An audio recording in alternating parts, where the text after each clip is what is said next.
back or welcome if it's your first time. Thanks for joining. I'm just going to give it a minute so that everyone who wants to has a chance to join us. Just give it 1 minute.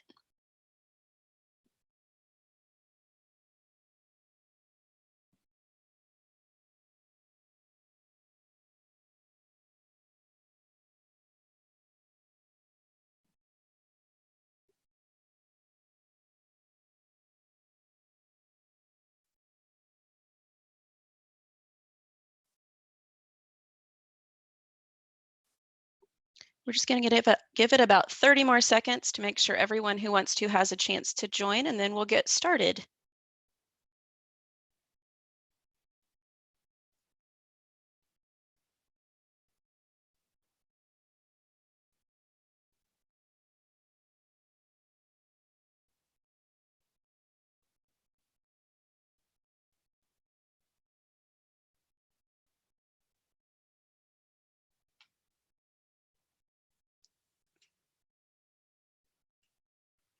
All right, let's go.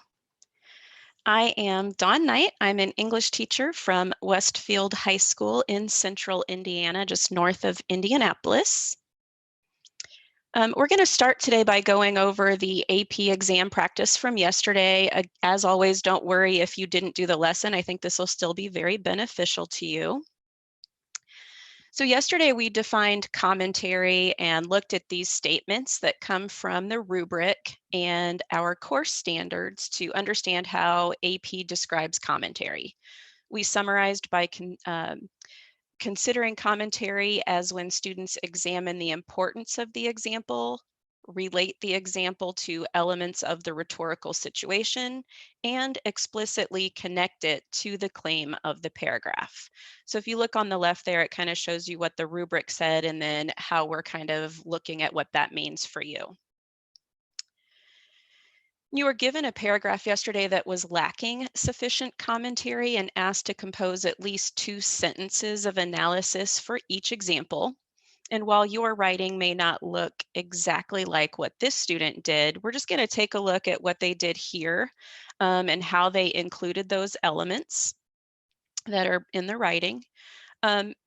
You'll notice that the yellow is the example and green is commentary. So let's just read through this paragraph together first.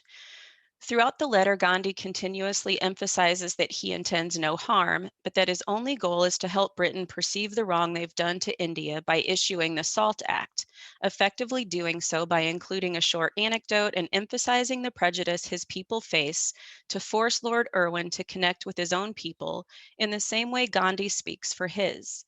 Gandhi begins his letter by stating his perspective clearly, acknowledging that nothing can be done without taking any risks. He asks Lord Irwin to pave the way for immediate removal of those evils, because I do not seek to harm your people. I want to serve them even as I serve my own. I believe that I have always served them. Okay, so we got into the claim and the first example. Now let's look at the analysis here. Gandhi highlights his high values and encourages the same from the recipient of the letter. By doing so, Gandhi demonstrates that Lord Irwin can find an alternative to serving Britain even while helping India by unissuing the SALT Act. All right, so they get to the claim and the rhetorical situation there. Gandhi even states that if you cannot see your way to deal with these evils and my letter makes no appeals to your heart, then India will move on with a civil disobedience movement. So we have the example. Speaking about evil and Irwin's heart evokes emotion in Irwin and allows him to see there are other ways to help India. By stating so, he outright pleads with Lord Irwin and asks him to relate to Gandhi. So there we see the importance and using the word choices of evil and heart and how those words are functioning. Furthermore, he asked that once the British nation sees the sufferings Gandhi and his people undergo, that it will be enough to meet the stoniest hearts, subtly implying that Britain is cruel for imposing such a tax upon them. He even includes a short anecdote about serving Britain blindly until 1919. He uses a metaphor to state that even when his eyes were opened and he conceived non-cooperation, he continued to serve them with equal love, further asking Lord Irwin to do the same. This metaphor and anecdote serve to further draw out emotion in Irwin because Gandhi is speaking about topics he can relate to. This is persuasive because it makes the SALT Act personal, not some piece of legislation Irwin issued. By his use of appealing to Irwin's emotions, he forces Lord Irwin to reconsider the India SALT Act to see what other less harmful alternatives there may be to help a nation who once blindly served them. So in this example, it discusses the metaphor and anecdote. It shows the rhetorical situation and why this is persuasive to Irwin, and connects back to the claim to that topic sentence at the beginning. So you might want to pause here just for a minute and take a look at what you did to do a little self-assessment. Which of these did you achieve? Did you use the same language as the claim, or did you use synonyms? So if you want to pause here for a second, and then you can move on whenever you're ready. All right, now let's take a look at what we're doing today. Today's lesson is about irony. And this has been kind of a crazy school year for me, even before the pandemic stuff. In fact, I'm pretty sure that this became a personal motto of mine this year. I found myself often saying, I'm fine, it's fine, everything's fine. And I said this to be ironic because oftentimes things weren't really that fine. And that applies now, I think, more than ever for a lot of us. This could be a lot of people's personal mottos, I think, at this point. So I think it's a really appropriate way to start a lesson on irony. So here's today's lesson. We're going to talk about what is irony, how irony works, recognizing satire and irony, and then analyzing irony in a rhetorical analysis passage. And what you need to know, well, first, irony and satire go hand in hand. A lot of people confuse them. Because irony is often used in satire. So satire is the use of humor to ridicule or to point out issues in society. And you'll see several examples on this slide of books, shows, publications that are satirical. Probably a lot of these that you're familiar with. It's by no means a comprehensive list, but it's likely you're familiar with one or two of them, and others might come immediately to mind. You've probably read some satire by Mark Twain or Jonathan Swift in English class at some point, or seen one of these faux news channels, watched a satirical cartoon like The Simpsons or Family Guy, or seen a Babylon Bee or The Onion article on social media. We're actually going to look at a fake news release by The Onion later. Before we do that, though, let's briefly review irony. This probably isn't new for you, but I just want to make sure we all have a good idea of what irony is before we talk about what it means in a rhetorical analysis essay. So there are three different kinds of irony, really. Dramatic irony is when the audience knows something a character does not. If you've read Romeo and Juliet, for example, the audience knows that Juliet is asleep, but Romeo thinks she's dead. That's an example of dramatic irony. We know something that the characters don't know. And you can see this idea illustrated in this cartoon. We, the audience, can clearly see that this man could save himself, but the character himself has no idea. Then we have situational irony. So, and that's when something happens that's kind of the opposite of what you would expect, like a fire hydrant being on fire. And then we have verbal irony, which is when the speaker says the opposite of what they mean.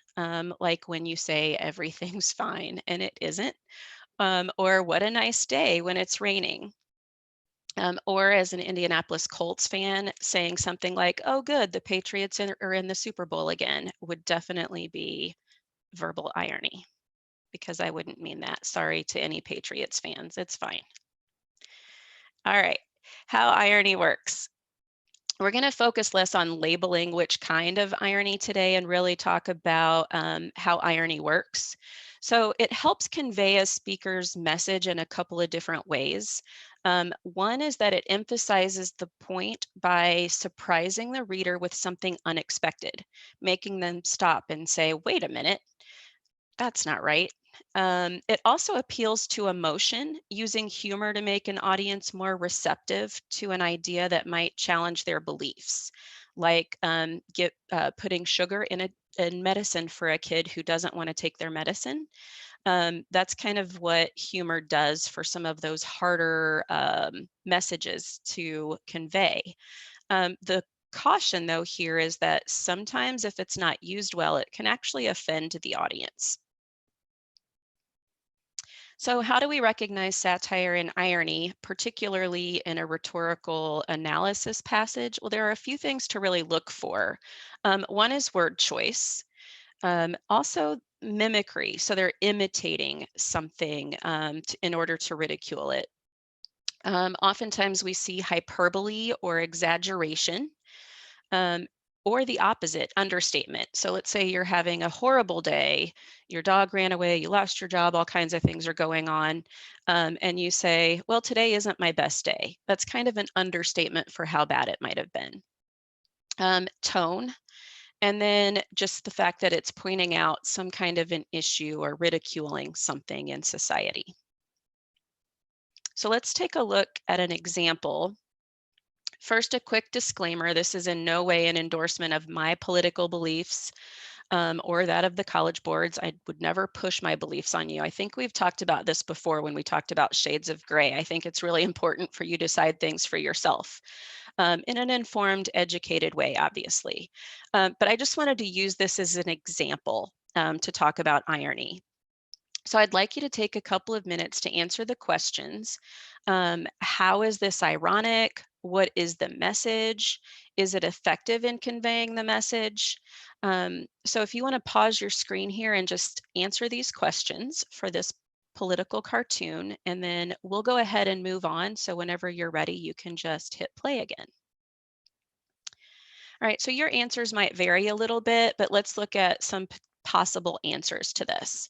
So first of all, how is this cartoon ironic? Well, it's ironic because it's the unexpected, the fact that the person who has all the money is the one accusing someone else of being greedy. And what is the message? So we always talk about the rhetorical situation. So what's the message that the speaker here is trying to convey? Maybe that the people who are asking for minimum wage aren't the ones who are greedy or aren't the ones hurting the economy. And is it effective? Here, the visual might make a strong statement because that huge pile of money takes up almost 2/3 of the picture, which really shows that difference between the have and the have not.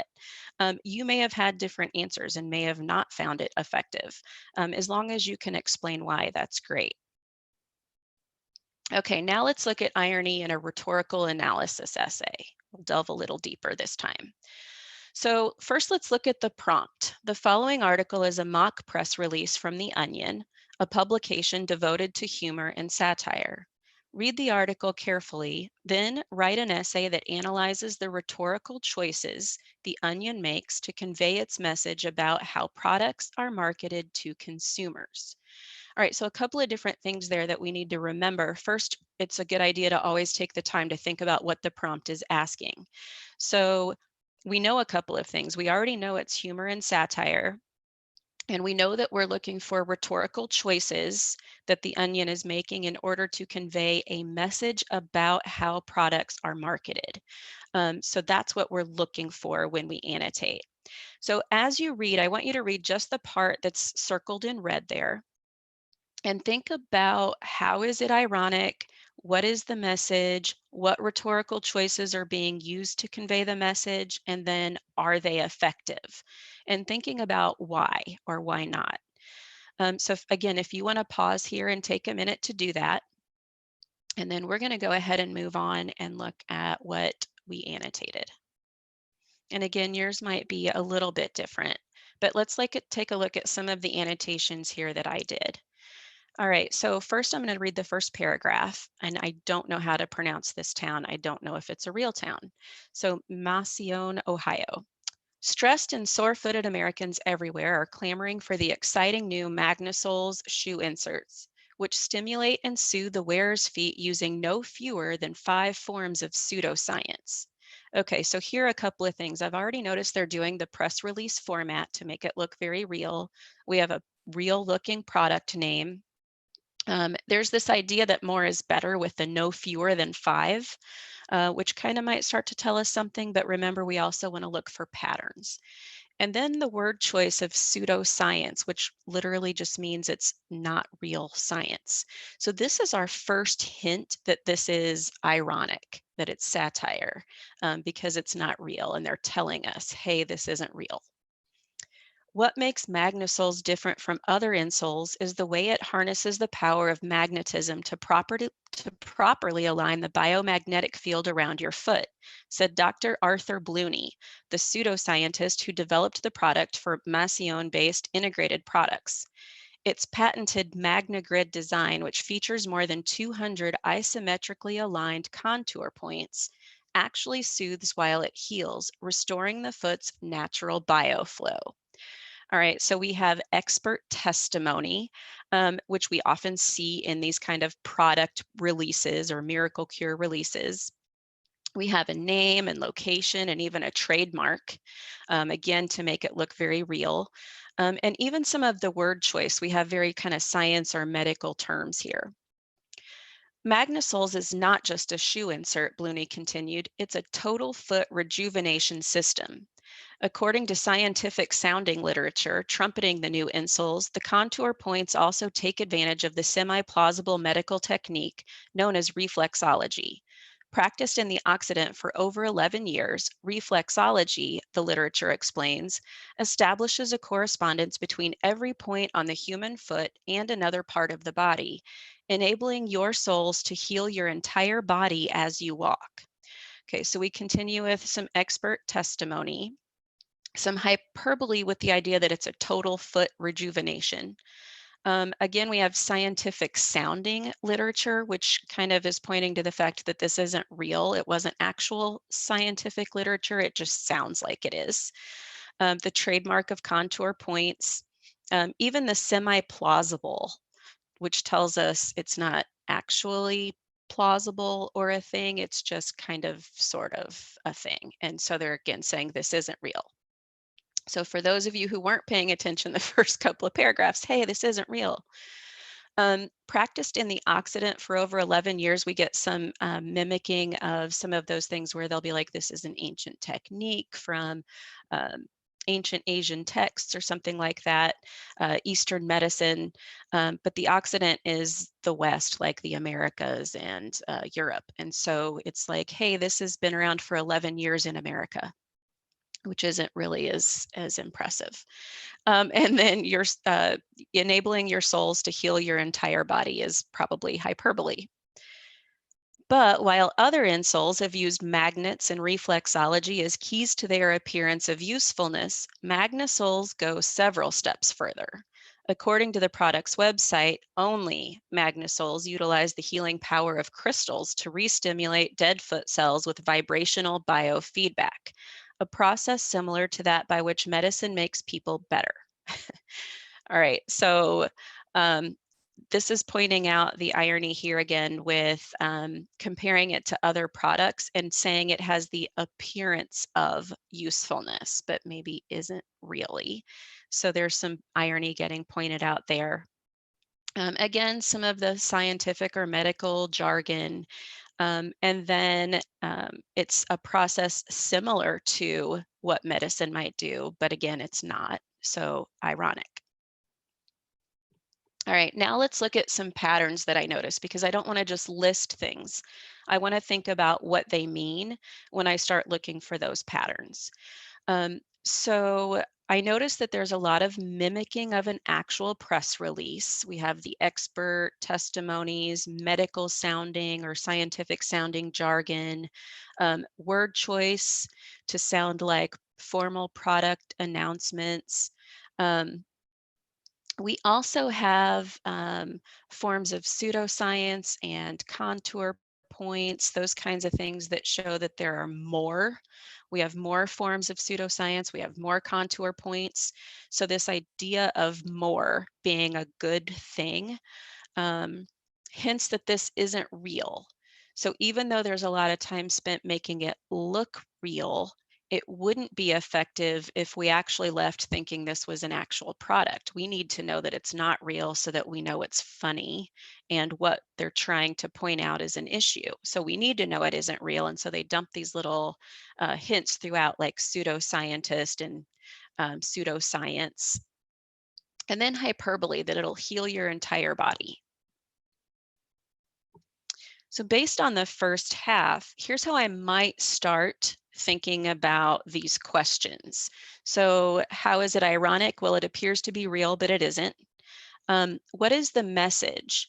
So there are a couple of different things they're pointing out in society, that maybe American consumers have a tendency to fall for these kinds of advertising, the overconsumption by consumers, but also the greed of companies in using these kinds of advertising to appeal to the American consumer.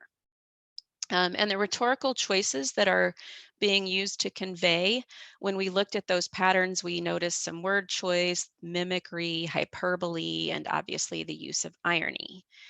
And are they effective? And again, your answers might vary here depending on what examples you have. And we also haven't finished this passage yet. But so far, they do a good job of making it sound real and recognizable as an ad. So it was important for us to make this, make us think this was an actual ad at first. Um, that it's revealing, it's satire, so that we can see there's an underlying message, because that's kind of the idea with satire. It's not the obvious message, it's the underlying one. So it's not that magnasols should be purchased, it's what is this saying about society, and the companies who sell these supposed miracle cures. Okay, so we talked about what is irony, how irony works, recognizing satire and irony, and then analyzing irony in a rhetorical analysis passage. Now that brings us to the AP exam practice for today. You're going to actually continue analyzing this particular prompt by annotating the second half, which is highlighted in red here for you.